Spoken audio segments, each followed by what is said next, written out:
won't leave Australia until the end of June. The $60 million deal was welcomed as a stimulant for Australia's economy.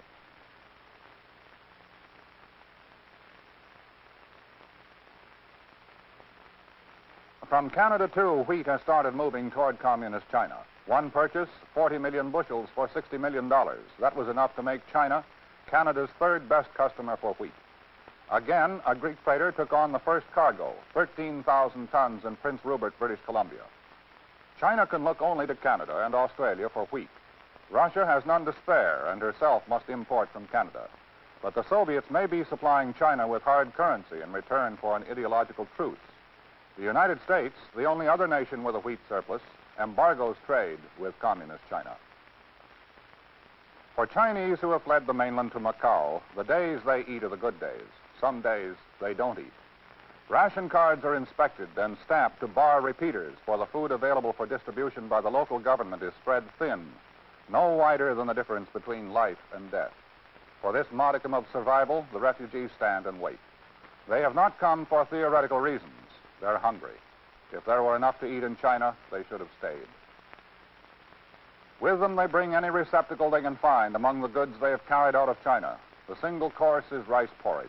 Nutritionally, it's inadequate, but it is filling.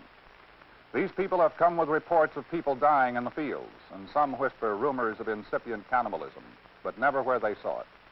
They have seen starving peasants eating some of the seed for next year's planting, and the summer drought has been followed by a winter drought. Despite all the hardships of Portuguese Macau, chances for survival are better outside China than inside. The United States has sent some surplus flour to the refugee centers. Often refugees without cook stoves trade flour to bakers for half its weight in noodles.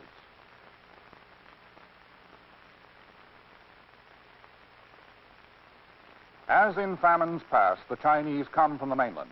They eat and sleep and live on their sampans. In times past, they returned when the land recovered. But this is a new China, and when they're tempted to end their exile, they may be barred, or if admitted, swallowed up by the vindictive machinery of communist government.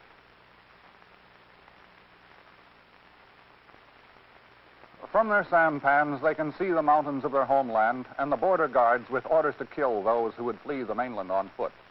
And nearby always are communist gunboats to try to block those who would join the waterborne exodus to Macau. Hong Kong, a second escape hatch off the China coast, is a dramatic comparison, a place of bustling, teeming, high-pitched plenty.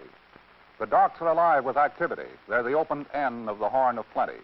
And paradoxically, these millions are fed from famine-stricken, suffering, hungry China. Through Hong Kong, China ships the consumer goods, which help pay for the heavy equipment it imports. 70% of China's exports are the raw or processed yield of its farms. They earn the British pounds for machines, and this year for wheat. In the China Products Department store, communist-owned and operated, and in other Hong Kong stores, the shelves are filled with Chinese delicacies from the mainland. Here, brightly labeled and attractively packaged, are the delights of home cuisine for 4 million Chinese who have left China. The goods move rapidly from the shelves. Some is bought to eat in Hong Kong. But lately, more is bought by Chinese worried about relatives and friends on the mainland. They repackage the foods for the return trip to complete a cycle which violates both economics and common sense. In Hong Kong's post office, the packages become mountains, and as one mountain is leveled, another arises. Postal workers labor around the clock lest they drown in the tidal wave of parcels. In 1958, when food parcels were limited to 2 pounds each, 900 packages a day cleared Hong Kong's post office for the mainland. Now, when the communists have ended the 2-pound weight restriction, more than 50,000 parcels a day are sent to communist China.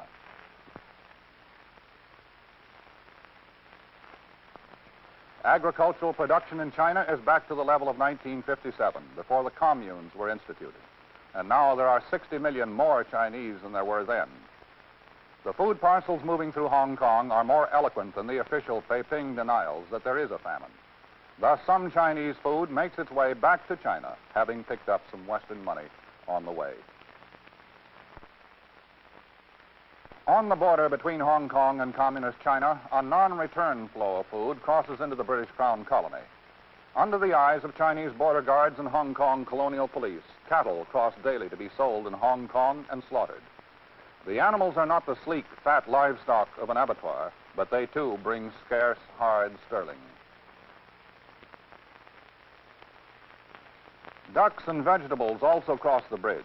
They're the products of Guangdong province, which adjoins Hong Kong and was spared much of the devastation which other provinces experienced. For more than a century, Hong Kong has been Guangdong's most accessible and logical market, and the current need for foreign exchange ruled out any possibility that Guangdong food would go anywhere else. Once across the bridge, the produce is loaded on trucks for the trip to Hong Kong. More than 60% of Hong Kong's food comes from China. In open markets downtown, peddlers and merchants come to haggle and buy. Here, for its own reasons, communist China, its people starving, helps feed an isolated outpost of the civilization it has promised to destroy.